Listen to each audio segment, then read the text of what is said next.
alaihim ghairil maghdubi alaihim waladdallin amin. Bismillahirrahmanirrahim. Alhamdulillahirabbil alamin wassalatu wassalamu ala asyrafil anbiya wal mursalin sayyidina wa habibina wa syafi'ina wa qurratu ayunina wa maulana Muhammad tibbil qulub wa dawaiha wa afiyatal abdan wa shifaiha wa nuril absar wa dhiyaiha wa qutil arwa wa qidaiha wa ala alihi wa sahbihi. Subhanaka la ilma lana illa ma 'allamtana innaka antal alimul hakim. Rabbi shrah li sadri wa yassir li amri wahlul 'uqdatam min lisani yafqahu qawli amma ba'd. Bismillahirrahmanirrahim. Wa qala musannif rahimahu wa ta'ala anhu wa qala alaihi salatu wassalam idza mata ibnu adam inqata'a amaluhu illa min thalathin shadaqatun jariyatun au ilmun yuntafa'u bih aw waladun solihun yad'ulah. Wa qala sallallahu alaihi wasallam ma min muslimin yamutu lahu thalathatun minal waladi lam yablughul khintha illa adkhalawahul jannata bifadli rahmatihi iyahum. Wa fi riwayah faqalat imra'atun aw ithnani faqala aw ithnani. Warwiya anhu alaihi salatu wassalam annahu qala la an uqaddima siktan ahabba ilayya min akhlufa khamsina farisan yujahidu fi sabilillah. Wa warada anal atfal yu'tunal aniya fiha min syarabil jannah wa yasqawna aba'ahum fi mawqifil qiyamah wa bin nasi minal gurbi wal atsi ma la ya'lamuhu illallah wa annahum yagifuna ala abwabil jannah wa ya'bauna ayyadkhuluha hatta yadkhulaha aba'uhum faya'murullahu bi'idkhali aba'ahum ma'ahumul jannah birahmatihi. Bersabda Nabi Muhammad SAW, jika mati anak Adam maka terputus seluruh amalnya kecuali dari 3 perkara, yaitu sedekah jariyah atau sedekah yang mengalir pahalanya, kemudian ilmu yang bermanfaat, kemudian yang ketiga yaitu anak yang soleh yang selalu mendoakan kedua orang tuanya. Berkata juga Nabi Muhammad SAW, tidaklah seorang muslim yang memiliki 3 orang anak, kemudian 3 orang anak yang belum baligh tersebut meninggal dunia, kecuali Allah akan memasukkan orang tersebut ke dalam surganya Allah Subhanahu wa ta'ala berkat rahmat Allah kepada orang tersebut dikarenakan anak-anaknya yang meninggal. Maka dalam riwayat seorang perempuan juga bertanya, bagaimana jika 2 orang yang meninggal ya Rasulullah? Maka Nabi Muhammad termasuk 2 orang anak yang meninggal belum baligh, kata Nabi Muhammad SAW. Bahkan diriwayatkan bahwasanya Rasulullah SAW bersabda, aku lebih mencintai atau lebih senang anak itu meninggal sebelum baligh daripada meninggalkan 50 kuda yang digunakan untuk berjihad di jalan Allah Subhanahu wa ta'ala. Dan juga diriwayatkan bahwasanya anak-anak kecil yang meninggal sebelum baligh tersebut nanti di hari kiamat akan diberi tempat atau gelas yang dimana isinya adalah minuman air dari surganya Allah Subhanahu wa ta'ala.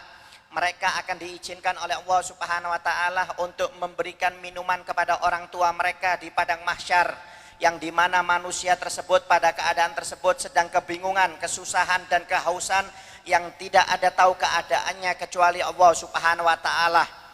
Dan sesungguhnya anak-anak mereka yang meninggal sebelum baligh, mereka akan berhenti di depan pintu surga dan mereka tidak akan mau masuk ke dalam surganya Allah Subhanahu wa ta'ala sampai orang tua mereka masuk ke dalam surganya Allah Subhanahu wa ta'ala. Maka Allah Subhanahu wa ta'ala memerintahkan para malaikatnya untuk mengangkat kedua orang tuanya dan anak tersebut ke dalam surganya Allah berkat rahmatnya Allah Subhanahu wa ta'ala. Ya, ini masih membahas masalah keutamaan menikah. Ya, di antaranya keutamaan atau hikmahnya menikah adalah supaya kita mendapatkan turunan anak-anak yang soleh soleha.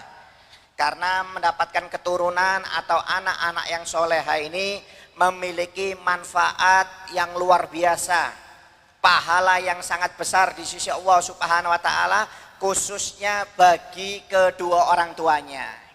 Di antaranya kata Nabi Muhammad SAW, manfaat kita memiliki turunan, apalagi turunan yang soleh soleha, kata Nabi Muhammad, orang tuanya akan mendapatkan tambahan pahala tanpa mengurangi pahala dari anaknya sama sekali, kata Nabi Muhammad SAW. Jadi maaf Pak, Anda yang punya anak sholat, anak Anda dapat pahala sholat, Anda juga dapat pahala sholat. Anak Anda maaf hadir majelis ilmu, anak Anda dapat pahala menghadiri majelis ilmu, Anda pun walaupun tidak hadir, bahasanya maaf tetap dapat pahala menghadiri majelis ilmu berkat anak Anda. Anak Anda mengeluarkan sodako, maka orang tuanya dapat juga pahala sodako. Anaknya membaca Al-Quran, maka orang tuanya juga mendapatkan pahala bacaan Quran. Anaknya mungkin berzikir, melaksanakan ibadah haji, umroh, maka orang tuanya akan mendapatkan sama pahala yang didapatkan oleh anaknya, kata Nabi Muhammad SAW, tanpa mengurangi sedikit pun dari pahala anaknya. Ya, luar biasa. Jadi maaf orang tua nggak perlu repot. Ya, anaknya sholat, orang tuanya dapat pahala sholat, tapi bukan berarti orang tuanya nggak usah sholat, cukup anaknya, nggak boleh, haram. Ya, ini maksudnya apa? Tambahan pahala, kata Nabi Muhammad. Itu kalau satu anak. Maaf. Kalau anaknya banyak, umpamanya maaf, anaknya 5, semuanya sholat, orang tuanya dapat pahala lebih banyak lagi. Apalagi anaknya banyak, 10, 20, 30 umpamanya, maaf. Makanya orang dulu itu nggak seneng kalau anaknya sedikit, itu nggak mau mereka Pak. Orang dulu itu anaknya banyak, 7, 8, 10, 20, 25, kadang ada sampai 30. Kenapa? Dengan harapan dari anak-anak mereka yang beribadah, orang tuanya mendapatkan pahala mengalir terus, walaupun sudah meninggal dunia. Ya. Tapi dididik, bukan banyak anak nggak dididik. Ya. Banyak anak tapi dididik, manfaatnya banyak. Ya. Orang tuanya akan mendapatkan pahala. Sampai pernah dikisahkan Nabi Isa alaihissalam itu pernah lewat suatu kuburan dan mendengar suara siksa kubur dari suatu kuburan tersebut. Akhirnya Nabi Isa ketika mendengar siksaan dari kubur tersebut, dari satu kubur tersebut, tidak dihiraukan oleh Nabi Isa, ditinggal. Mungkin orang ini bermaksiat kepada Allah Subhanahu wa taala. Sampai suatu saat setahun kemudian Nabi Isa ketika melewati kuburan tersebut, sama kuburan yang sama, ternyata nggak ada suara siksaan. Padahal tahun kemarin Nabi Isa lewat, ada suara siksaan dari kubur tersebut. Kenapa tahun ini kok nggak ada suara siksaan? Akhirnya Nabi Isa ini bertanya kepada Allah Subhanahu wa taala, ya Allah, kenapa tahun kemarin saya lewat kuburan ini mendengarkan suara siksaan dari kubur, tapi tahun ini ketika saya lewat tidak mendengarkan suara siksaan sama sekali?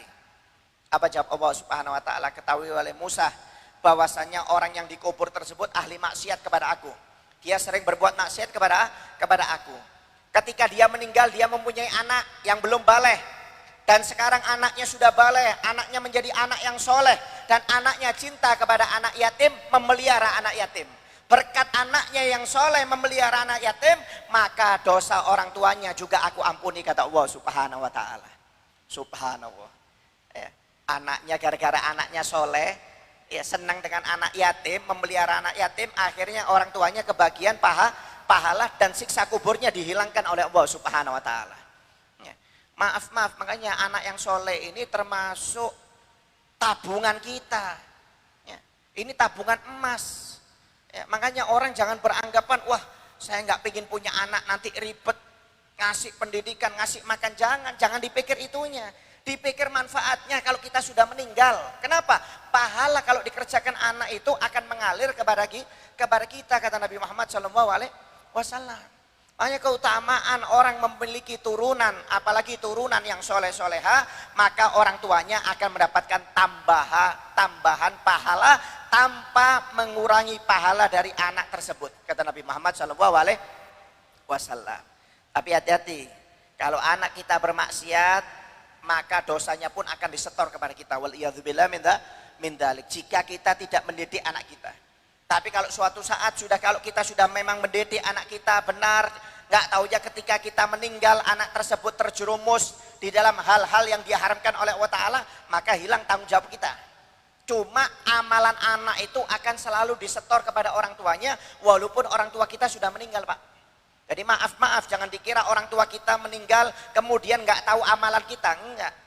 Kalau kita menghadiri majelis ilmu, orang tua kita meninggal, pahalanya dilihatkan. Ini loh, anakmu sekarang hadir pengajian, pahalanya ditampakkan oleh Allah Ta'ala. Kalau anak kita, umpamanya kita sholat tahajud, orang tua kita sudah meninggal, maka pahala atau ibadah sholat tahajud kita ini akan ditampakkan kepada orang tua kita. Dan orang tua kita yang di dalam kubur setiap melihat amal ibadah kebaikan anaknya, maka orang tuanya akan gembira di dalam kubur, kata Nabi Muhammad SAW. Tapi sebaliknya kalau kita maksiat, maka dosanya atau maksiatnya akan ditampakkan kepada orang tua kita. Setiap bermaksiat akan ditunjukkan kepada orang tua kita. Dan ketika melihat maksiat kita atau dosa kita, orang tua kita di dalam kubur akan menangis, kata Nabi Muhammad SAW. Jadi maaf, jangan bikin nangis orang tua ketika masa hidup. Masa meninggalnya nggak boleh bikin nangis. Dengan apa? Kalau kita bermaksiat kepada Allah Ta'ala, pada hakikatnya kita membuat nangis orang tua kita yang di dalam kubur. Ya, sampai pernah dikisahkan, maaf, dulu ada anak, ya, dulunya baik, nggak taunya ketika pergaulannya salah, orang tuanya meninggal, kebiasaan anak ini jelek, ya, suka nonton film nggak benar, maaf, waliyadzubillah min dzalik. Ya. Kebiasaannya nonton film nggak benar. Akhirnya subhanallah, karena orang tua yang soleh, orang tua yang baik, yang mendidik anaknya, cuma karena meninggal, akhirnya anaknya salah pergaulan, akhirnya ditampakkan oleh Allah Subhanahu Wa Taala. Anaknya itu dikasih mimpi oleh Allah Subhanahu Wa Taala bahwasanya orang tuanya marah dengan anaknya. Ya. Orang tuanya marah. Di dalam mimpinya orang tuanya anak tersebut mengatakan, wahai anak, dulu engkau saya didik dengan pendidikan yang baik. Ketika saya meninggal, saya mengharapkan doa dan pahala kiriman darimu. Kenapa engkau sekarang malah bermaksiat, berbuat dosa kepada Allah Subhanahu Wa Taala? Engkau bukan menyetor kebaikan, engkau menyetor kotoran, kata si ayah sambil ditempeleng itu anak. Jika kamu tidak bertobat kepada Allah Ta'ala, maka aku tidak akan memaafkanmu, kata orang tua tersebut. Subhanallah, bangun dari tidurnya, dari mimpinya, nangis ini anak, bertobat kepada Allah Subhanahu Wa Ta'ala. Dan tidak pernah lagi menonton film yang gak benar. Subhanallah, dikasih mimpi oleh Allah Subhanahu Wa Ta'ala. Kenapa? Orang tuanya memang orang tua yang soleh. Dididik anaknya, nggak taunya ketika meninggal salah pergaulan, akhirnya salah cara si anak ini. Tapi subhanallah, Allah subhanallah masih cinta kepada orang tuanya dan si anak. Ditegur lewat mimpi dengan bertemu dengan si ayah. Oleh karena itu maaf, jangan kita sampai bermaksiat. Kalau kita bermaksiat, pada hakikatnya kita menyetorkan dosa kita kepada orang tua kita dan akan membuat sakit hati orang tua kita, kata Nabi Muhammad SAW. Wal iyadzubillah min dzalik. Kemudian kata Nabi Muhammad, keuntungannya orang tua yang memiliki anak yang soleh-soleha, maka dia akan mendapatkan berupa doa terus-menerus dari anak-anaknya. Doa ini adalah, kata Nabi Muhammad, kado terbaik bagi seseorang. Karena doanya anak yang soleh itu, Pak, soleh-soleha, itu kabul. Ya, dikabulkan oleh Allah Subhanahu Wa Ta'ala. Jadi kalau orang tua itu punya anak yang soleh, yang selalu mendoakan orang tuanya, insya Allah orang tuanya itu akan selalu mendapat lindungan rahmat dan barokah dari Allah Subhanahu Wa Ta'ala. Walaupun bahasanya orang tuanya ahli maksiat. Tapi kalau anaknya anak yang soleh-soleha, pasti kebagian barokah dari anak-anaknya. Jangankan ketika masa, ketika masa meninggalnya orang tua, ketika masa hidup anak, kalau anak itu soleh, maka doa untuk orang tuanya itu akan dikabulkan berkat doa anak yang soleh. Dikabulkan oleh Allah Subhanahu Wa Ta'ala. Ya, sampai pernah dikisahkan, ya, beberapa waktu yang lalu kan saya pernah bercerita, Nabi Musa alaihissalam pernah bertanya kepada Allah Subhanahu Wa Ta'ala tentang temannya di surga. Ya Allah, siapa temanku nanti di surga? Allah Subhanahu Wa Ta'ala menunjuk kepada seseorang pemuda, namanya Fulan bin Fulan, di daerah ini wahai Musa, itu adalah temanmu kelak nanti di surga. Akhirnya Nabi Musa silaturahmi kepada pemuda tersebut yang dianggap sebagai temannya di surga, kata Allah Subhanahu Wa Ta'ala. Ketika silaturahmi, dipersilahkan Nabi Musa untuk masuk ke rumah pemuda tersebut. Akhirnya pemuda tersebut ketika mempersilahkan Nabi Musa untuk masuk ke dalam rumahnya, Pemuda tersebut meminta izin kepada Nabi Musa, tunggu sebentar wahai Nabi Musa, aku ada perlunya sebentar. Akhirnya pemuda tersebut masuk ke kamarnya Pak. Ketika masuk ke kamar, mengambil seekor babi jantan yang besar. Ya, dikeluarkan oleh Nabi Musa, dikeluarkan oleh pemuda tersebut dari dalam kamar, kemudian dibawa ke kamar mandi oleh pemuda tersebut. Nabi Musa heran, loh, ini ajarannya apa pemuda ini? Kok merawat babi, apalagi babinya di dalam kamar. Dimandikan babi jantan itu, dimandikan oleh pemuda tersebut. Setelah dimandikan, dibersihkan, kemudian dipeluk oleh pemuda tersebut, dicium oleh pemuda tersebut. Setelah dipeluk, dimandikan segala macam, dibersihkan, dimasukkan lagi ke dalam kamar. Setelah memasukkan babi jantan ke dalam kamar, nggak lama kemudian pemuda tersebut mengeluarkan babi betina yang keduanya. Dikeluarkan, dibawa lagi ke kamar mandi. Dimandikan babi betina tersebut oleh pemuda tersebut. Setelah dimandikan bersih, kemudian dipeluk, dicium oleh pemuda tersebut, dimasukkan lagi ke dalam kamarnya. Setelah selesai merawat dua babi tersebut, pemuda tersebut baru menemui Nabi Musa alaihissalam. Nabi Musa bertanya, wahai pemuda, apa amalanmu ini? Maaf, agamamu ini apa? Kata pemuda tersebut, agama saya Islam, tauhid, menyembah Allah subhanahu wa ta'ala. Kata Nabi Musa, kamu kan sudah tahu di dalam Islam nggak boleh itu babi. Babi itu najis, haram. Kenapa engkau rawat di dalam rumahmu? Ya. Kata pemuda tersebut, minta maaf wahai Nabi Musa. Ketahuilah babi jantan dan betina tersebut itu adalah ayah dan ibuku. Kata pemuda tersebut. Karena berbuat dosa kedua orang tuaku, akhirnya dilaknat, diadab oleh Allah, diubah menjadi babi. Keduanya diubah menjadi babi. Dan ketika menjadi babi, maka saya tetap sabar untuk cinta dan merawat orang tua saya. Dan saya selalu berdoa setiap saatnya kepada Allah, supaya dosa orang tua saya diampuni oleh Allah subhanahu wa ta'ala. Dan orang tua saya dikembalikan wajahnya seperti semula, keadaannya seperti semula, seperti manusia yang normal, kata pemuda tersebut. Saya selalu berdoa kepada Allah ta'ala. Makanya saya cinta kepada orang tua saya luar biasa. Walaupun sudah diadab, diubah menjadi babi, nggak saya hinakan, tetap saya cinta dan saya selalu berdoa untuk orang tua saya. Subhanallah. Ya. Karena saking cintanya kepada orang tuanya, selalu mendoakan walaupun diubah jadi babi, Pak. Maaf kalau kita mungkin maaf waliyadzubillah min dzalik. Kalau zaman dulu, kalau orang bermaksiat itu langsung diadab.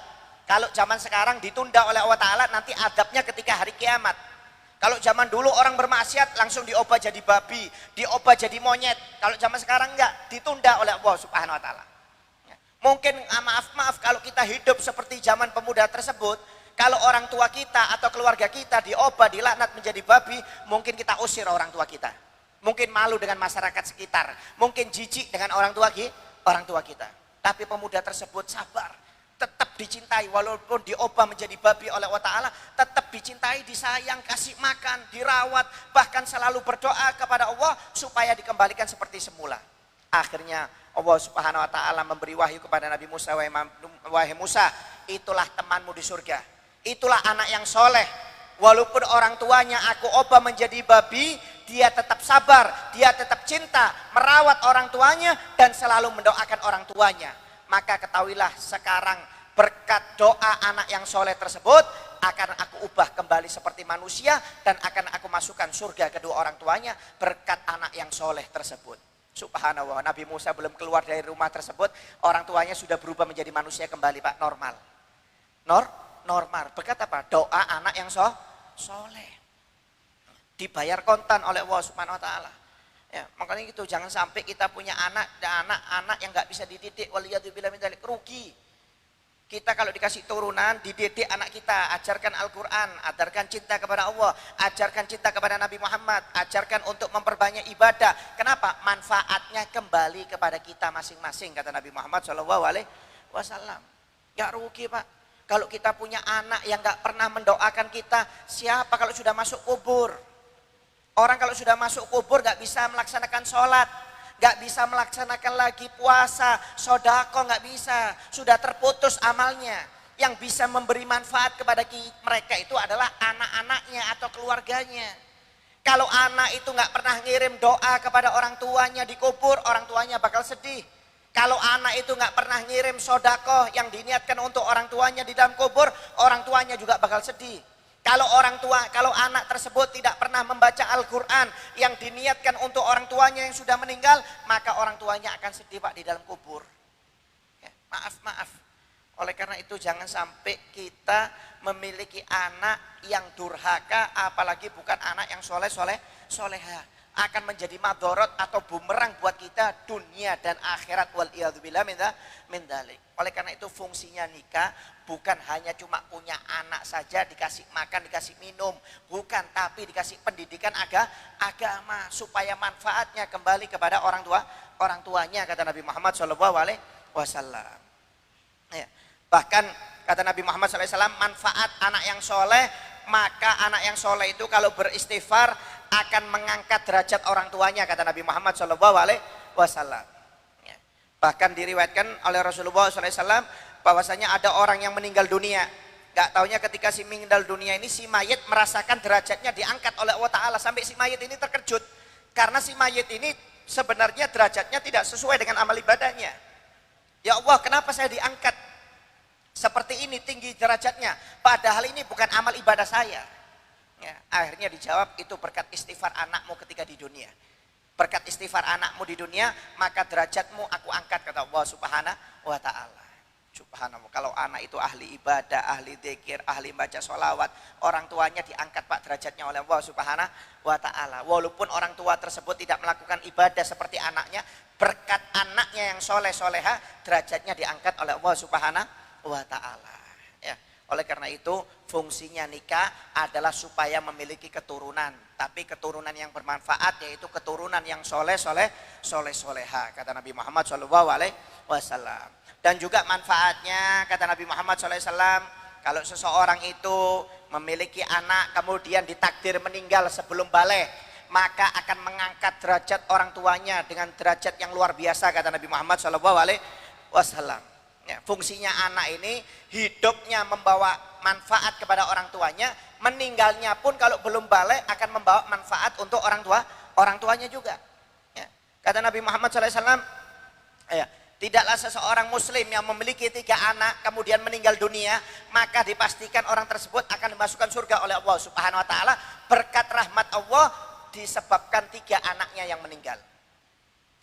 Akhirnya ada seorang perempuan, ya Rasulullah, bagaimana kalau 2 orang anak, termasuk 2 orang anak yang meninggal belum balik, maka akan mendapatkan rahmat dan akan dimasukkan surga kedua orang tuanya, kata Nabi Muhammad SAW. Ya, maaf, memang orang anak ini bahasanya buah hati seorang tua. Ya, orang tua itu kalau lihat anak, apalagi belum balik, itu senangnya luar biasa, Pak. Ya, orang tua kalau pulang capek kerja, lihat anaknya yang masih kecil, ya, yang belum balik, itu senang. Penghibur hati. Bagaimana kalau penghibur hatinya diangkat oleh Allah Subhanahu wa Ta'ala, diambil. Ini merupakan derajat yang tinggi. Memang kadang-kadang kita nggak berharap, cuma kalau sudah takdir ketentuan dari Allah Subhanahu wa Ta'ala, ya harus diterima dengan sabar. Ya. Karena anak yang diambil ketika oleh Allah Subhanahu wa Ta'ala sebelum balik, itu nanti di hari kiamat akan menjadi penolong untuk kedua orang tuanya. Akan memberi syafaat kepada orang tuanya. Di antaranya keutamaan, kata Nabi Muhammad, orang tua yang ditinggal meninggal oleh anaknya yang belum balik, maka nanti di surga akan disiapkan istana yang namanya Baitul Hamd, yaitu rumah pujian jika dia bersabar. Ya. Allah Subhanahu wa Ta'ala pernah diriwayatkan dalam hadits qudsi berkata kepada malaikat Israel, ya, wahai Israel, ketika engkau menyabut nyawa anak dari hambaku, bagaimana tanggapan mereka atau jawaban mereka ketika engkau menyabut nyawa anak mereka, wahai Israel? Dijawab oleh Israel, mereka memujimu ya Allah, mereka bersabar atas ketetapanmu ya Allah. Apakah mereka sedih wahai Israel? Mereka sedih ya Allah. Maka kata Allah Subhanahu wa Ta'ala, berkat kesabaran orang tuanya dan pujian orang tuanya, maka akan aku siapkan istana di surga untuk kedua orang tuanya yang dinamakan Baitul Hamd, yaitu rumah pujian, kata Allah Subhanahu wa Ta'ala. Tapi itu dikhususkan bagi orang tua yang sabar. Bukan orang tua ketika anaknya diambil dia mengeluh, protes kepada Allah, bahkan kufur kepada Allah Subhanahu wa taala. Wal iyadzubillah min dzalik. Bahkan pernah dikisahkan, Pak, ada seorang sahabat Abu Thalha memiliki istri namanya Ummu Sulaim. Ya, Abu Thalha ini punya anak namanya Abu Umair. Abu Umair ini sakit keras, anak satu-satunya, anak semata wayang. Ya, sakit keras ini Abu Umair. Ya, ketika sakit keras ini Abu Umair, Abu Thalha si ayah ini keluar. Ada hajat, ada keperluan, ada pekerjaan. Gak taunya ketika keluar, Abu Umair ini meninggal. Abu Umair ini meninggal. Akhirnya ketika Abu Umair meninggal, dimandikan oleh ibunya sendiri, yaitu Ummu Sulaim atau istri dari Abu Thalha. Dimandikan ini anak yang meninggal ini. Dimandikan, kemudian ditaruh di kamarnya. Sabar ini Ummu Sulaim ini sabar. Kemudian Ummu Sulaim masak, melanjutkan pekerjaannya, memasak, membuat makanan untuk suaminya Abu Thalha. Ya, kemudian setelah memasak selesai, nggak lama kemudian Abu Thalha pulang di malam hari. Pulang. Ketika Abu Thalha pulang, Abu Thalha tanya, "Wahai istriku, bagaimana keadaan anak kita Abu Umair?" Kata Ummu Sulaim istrinya, "Alhamdulillah anak kita keadaannya lebih tenang sekarang. Tidak merasakan sakit, kamu nggak usah khawatir, keadaannya lebih bagus daripada sebelumnya," kata Ummu Sulaim. Wah, senang Abu Thalha, alhamdulillah. Berarti anak saya mungkin sehat ini sudah. Ya, mungkin saya sehat katanya Abu Thalha. Nggak tahu kalau anaknya meninggal, nggak dikasih tahu oleh Ummu Sulaim.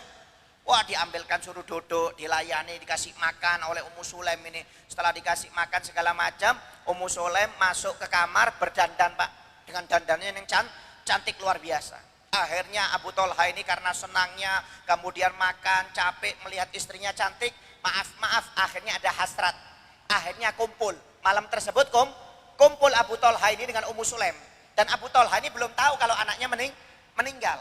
Diservis dulu oleh istrinya, maaf. Setelah selesai kumpul pada waktu itu malam tersebut, istrinya bertanya, "Wahai suamiku, saya mau bertanya kepadamu. Saya mau tanya kepada gimana hukumnya jika ada seseorang meminjamkan barang kepada temannya. Kemudian seseorang tersebut ingin mengambil barang yang dipinjamkan kepada temannya. Kemudian temannya tidak mau memberikan dan malah marah-marah. Bagaimana hukumnya ini?" Maka dijawab Abu Thalha, "Nggak boleh, haram. Kalau ada seseorang meminjamkan barang kepada temannya, kemudian seseorang tersebut meminta barangnya, wajib dikembalikan oleh temannya, tidak boleh ditahan." Akhirnya kata Ummu Sulaim, "Ketahuilah wahai suamiku, anakmu Abu Umair adalah titipan dari Allah Subhanahu wa taala.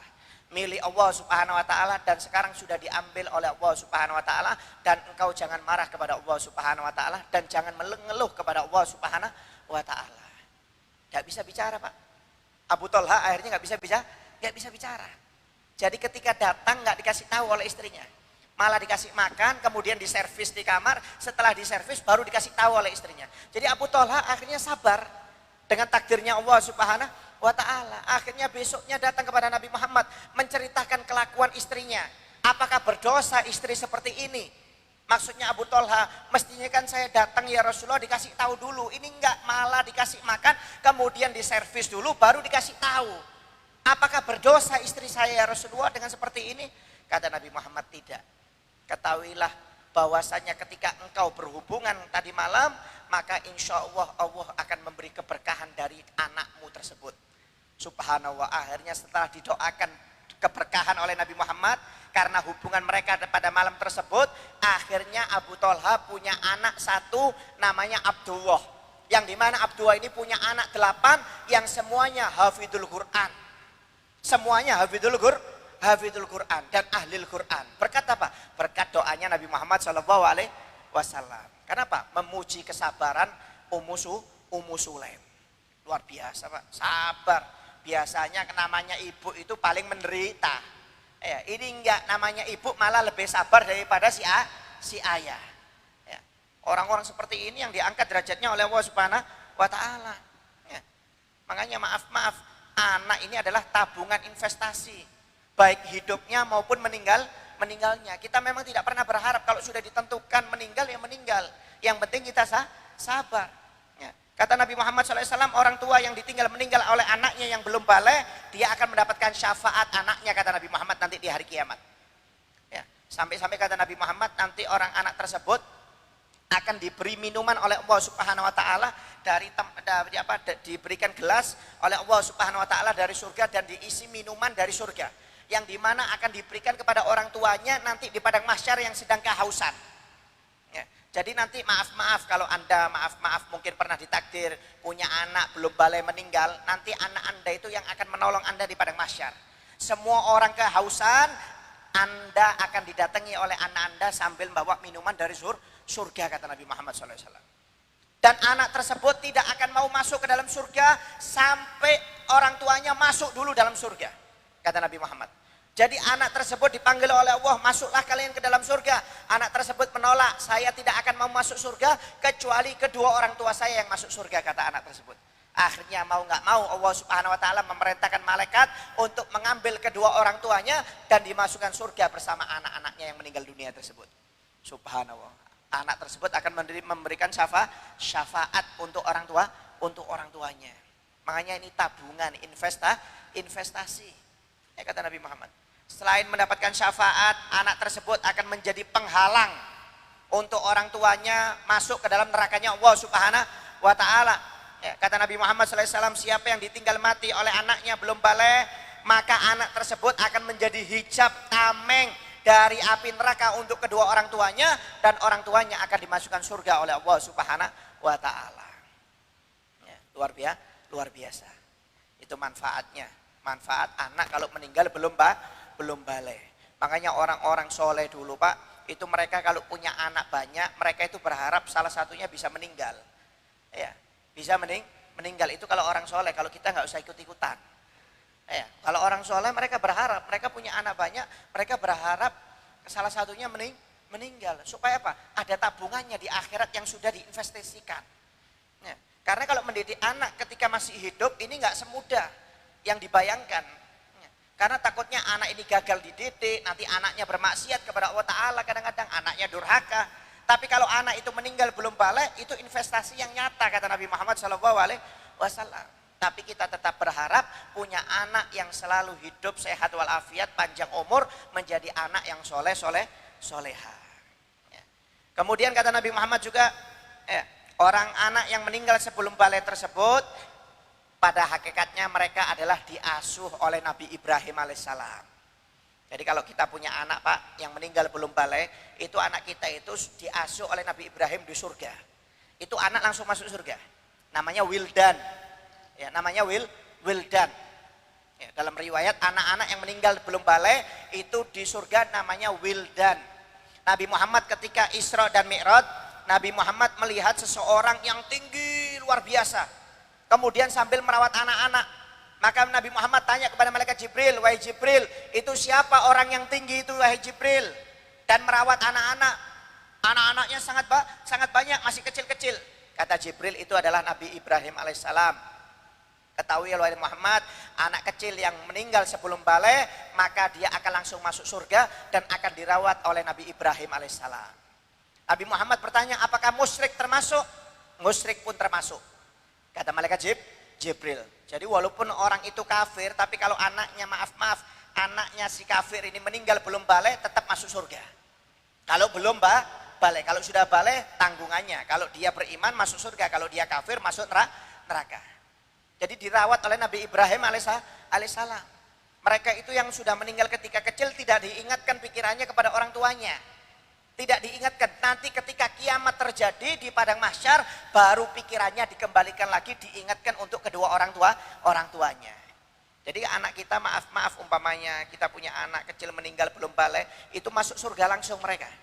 Dan mereka dilupakan hubungannya dengan kita oleh Allah Subhanahu wa taala. Nanti kalau terjadi kiamat, pikirannya, ingatannya dikembalikan lagi untuk ingat kepada kita, untuk menolong kita, kata Nabi Muhammad SAW.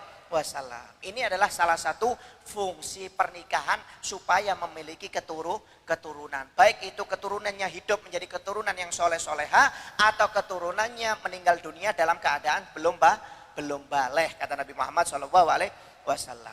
Ya, Mudah-mudahan kita semuanya diberi keturunan yang soleh-soleha, yang memberi manfaat untuk kita dunia dan akhirat, dan membawa manfaat juga rezeki dunia dan akhirat. Amin ya rabbal alamin.